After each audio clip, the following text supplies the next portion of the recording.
Hello everyone, I hope that you're doing very well. Welcome for the third episode in the series of daily paintings this month. If you didn't know, I'm doing daily paintings from life for the Strada Easel challenge this September. This is my second time doing it, and I made a couple videos about the first time I did it back in January that will be linked in the description below. And also, if you missed the first 2 weeks, the first 15 days of the challenge, those will be linked below as well. Today we're going to be going through days 16 to 22, I think.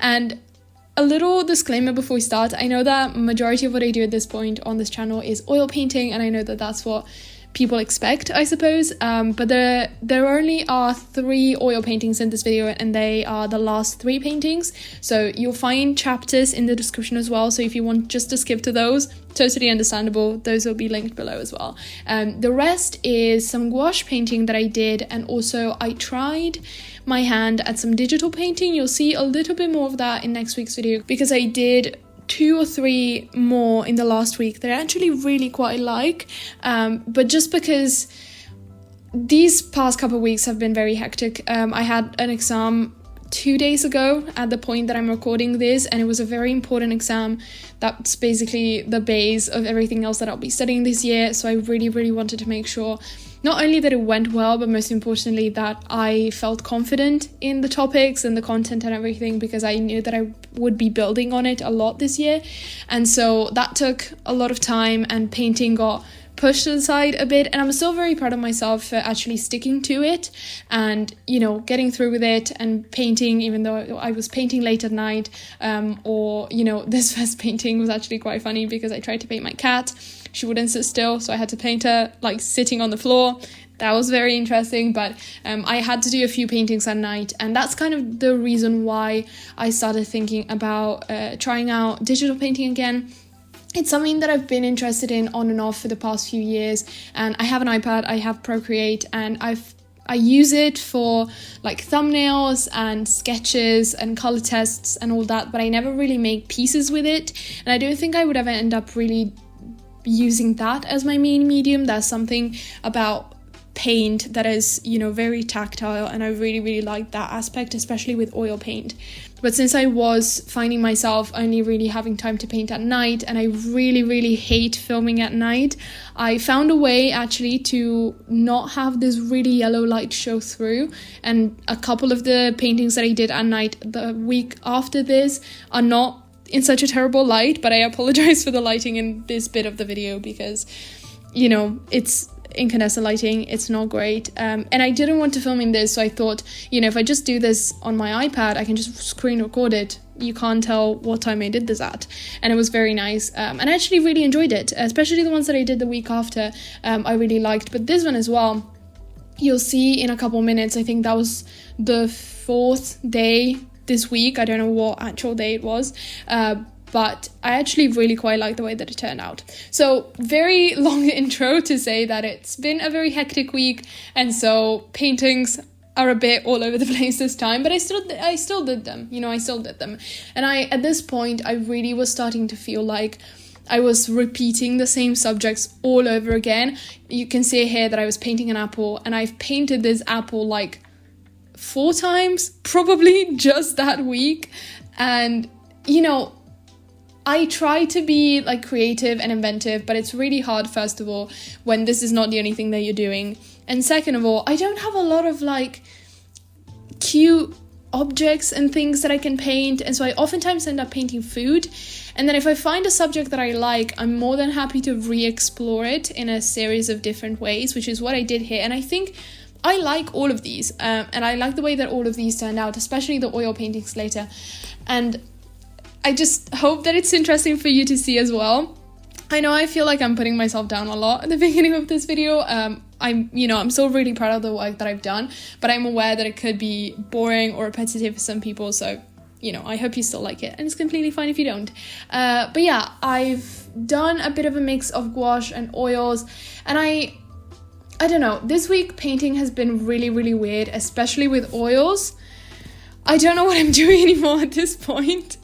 I just feel like it's really starting to get to me, and especially like halfway through this week, I was like, I just want to get back to painting with oils, but I don't have the time to do that, and I don't have the time to, you know, properly set up anything, and so I was just working on these very small gouache, and then in a minute you'll see the digital sketch, which I like, but also there's something about oils that just feels different. And so I was not necessarily feeling discouraged at this point, and I think this is also a very important part of the experience if you ever do a challenge like this. And I expected this to happen.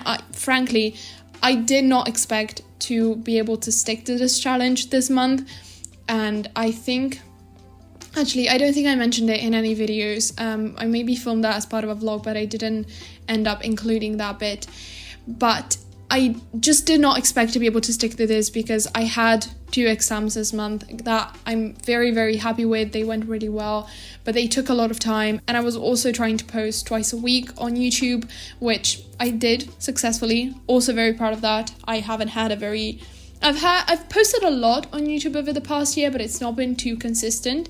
And, I just wanted to do this experiment, and then the challenge, and filming everything and taking good pictures and posting. It becomes a lot, and I really just wasn't expecting to be able to stick to it. I thought, you know what, I'm going to do a week and then I'll decide that I just don't have the energy for it. And same thing as last time, because last time I did this as well, I was also in the middle of an exam session, and I had like 2 or 3 exams as well. What happened is that this is what kept me, I don't want to say from going insane, but it really kept me balanced in my day-to-day life, even when it was frustrating because I couldn't do the thing that I actually wanted to, because I just didn't really have the time for it or the energy for it. Still making time, even if it was like 20 minutes for a quick, sketch. Some of these digital sketches that I did, I don't remember if it was this one or another. I remember looking at the time that it took me, and it took me 12 minutes. That's not a lot of time to be taking out of my day to make a piece of art, even if it's just like a small one. But it really, really helped me from not just thinking about studying all the time, and it was very important for me in the end. So obviously I've struggled through it, and I'm talking in the past because I've just finished a challenge, by the way, just so I mentioned that. The last video will come next week. But there were difficult moments, and I feel like there always are with these kinds of challenges, but also I really feel like if you manage to stick to it without it being too stressful to the point where it just takes over everything else, which is really hard to do, I feel like it's so rewarding that for me, it was more rewarding than it was stressful, and I think that's amazing, and I think that's why I enjoyed it, and that's why I enjoyed it the first time, that's why I enjoyed it this time, and that's why I'm happy that I did it, and that's why I was able to stick to it. If it becomes the other way around, where it's more stressful than fulfilling, and you're just not making pieces that you're proud of, and you just keep putting yourself down, I think at that point it's probably just taking over everything a bit too much, and it's not worth it. You don't have to do this. You don't have to do any kind of challenges. I kind of wanted to mention this as well, because I know Inktober starts very, very soon, aka tomorrow when I'm recording this, which I've tried before. I got to day 28 of Inktober and then I didn't finish it, but I actually love those pieces that I did. There's a few that are not great, but like 20 out of those 28 ink pieces that I did, I think are lovely, I think are great. I would love to revisit them. And I just remember not finishing it because I just did not have the energy to push through those last 3 days, because it had taken over everything. And it seems silly to like not finish a challenge when there's so little left. But I just didn't have it in me to finish it. And I think that's fine. That's okay. It's not that big of a deal. And I'm still really, really proud of myself for doing the bit that I did. And there's years that I've done maybe 3 or 4 Inktober days, and I'm still really proud that I did those. And, obviously I'm very happy that this is my second time finishing the Strada Easel challenge, and I'm very proud of myself for that. But I also just think that it's very important to put yourself first and your health first. So this is, if you're thinking about doing Inktober, if you've decided that you're going to do Inktober, if you're thinking about doing this challenge in January, or, next September or whatever, whenever you're watching this, if you're thinking about doing a monthly challenge of any kind, just remember to take care of yourself as well, because it's really easy for life to get very overwhelming. And, this might be something that you really, really, really want to do. But if it's just not making you feel good, at a certain point, you have to prioritize yourself. So, wanted to mention that. Enough with the motivational speech. I don't have a script for this video, honestly, and I had no idea what to ramble on about. But since Inktober is starting so soon, I thought I would mention and kind of try to give a couple tips about it as well. Also, I think this is a good point to mention this as well. You'll see in a second that I wipe away a part of this painting because I just did not think that it was working. And the way that I set this up is I had my bowl with the fruit, and then I had the flowers in the background, and I just thought in person it looked all right, and then I painted it and I just didn't like it, and I felt like the composition was very off and very overwhelming. So I just wiped it off and I painted the whole background white, and it turned out a lot better, or at least I like it a lot better.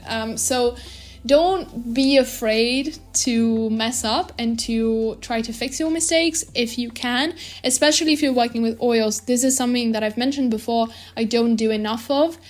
If I realize that there's a bit that didn't turn out right, it's so much easier to just wipe it away and start over, no matter how scary that might be. And it's easier to do with oils than any other medium, I think. But something that I've really noticed with my oil paintings, and this one that you're just about to start watching is the exact opposite of that, and it's the one that I'm really, really happy with out of all of them. But I feel like this one is very crisp and clean, and the lines turned out very good. And I've had some pieces in the past couple weeks where I couldn't get it to work, or like I couldn't get certain colors in certain areas to show through. And I don't know if it's because I'm using too much paint, if I'm using the wrong brushes, if I'm using like a weird paint to solvent or paint to medium ratio. I don't know, honestly, and I haven't really had the mental capacity to try and figure that out. And I've just been painting, kind of, trying to finish this, and I've really been enjoying it, but I've not had the mental capacity to actually consciously make decisions and like try to really practice this and try to solve that problem or anything. So I don't know what it is about them, but this one in particular I feel like turned out really, really, really well, because all of the elements are right, and like all of the pieces are very crisp, and the colors really showed up well. And it's a bit of a simpler subject maybe than some of the others that I've done, and so obviously for those it was easier to get more like muddied up. I don't really know what it is, and I'll try to figure it out in the next few months and see what I can come up with. This piece that I'm just starting now, this is a much more complex one, and I actually really like the composition, but obviously when you have so many elements, it's very easy for them to blend into each other. And with oils, what ends up happening is maybe you paint a bit and then you realize that you have to put another color on top of that, and if you do that, then it just all mixes up and that color doesn't show up properly. And I think that's part of the problem that I've been having. And the reason why I started saying this is because I need to remember that I can actually wipe the paint off the canvas more often than I actually do, and I feel like that might be a good way to start solving this problem. I don't know, we'll see. Not in the next week's video, because by the time I'm recording this, and this is a one afterthought, I've already done all of those paintings, and those are the ones that I've kind of had this problem with. But I'm still happy with all of them, and I'm very excited to show you those ones, especially the process. If you follow me on Instagram, you will have seen all of the actual paintings already, and I hope you've enjoyed them. I don't know what I'm doing yet in October. I have a few ideas. I'm thinking about doing Inktober, which I know is stupid. It's ridiculous. Frankly, that would be my third daily drawing or painting challenge this year. and I'm probably going to end up doing it anyways. If I do it, I'm not going to do big pieces. I'm not going to do like finished things. Ink for me feels very loose and very relaxed, and like 5-minute sketches in the morning or that kind of thing. I used to do that in August, kind of like as like morning pages, so I might do it to get back into that. I don't know, we'll see. I still have a week of paintings to share with you first, and then I don't know what's going to come out in October. If you want to stay more updated with it, you can follow me on Instagram. And yeah, this voiceover was very all over the place. I hope you still enjoyed the video, and good luck if you're doing Inktober. I hope that you enjoy it, and I hope you liked the video. I'm going to see you very, very soon with a new one, and I wish you a very lovely week. Thank you for being here. Bye!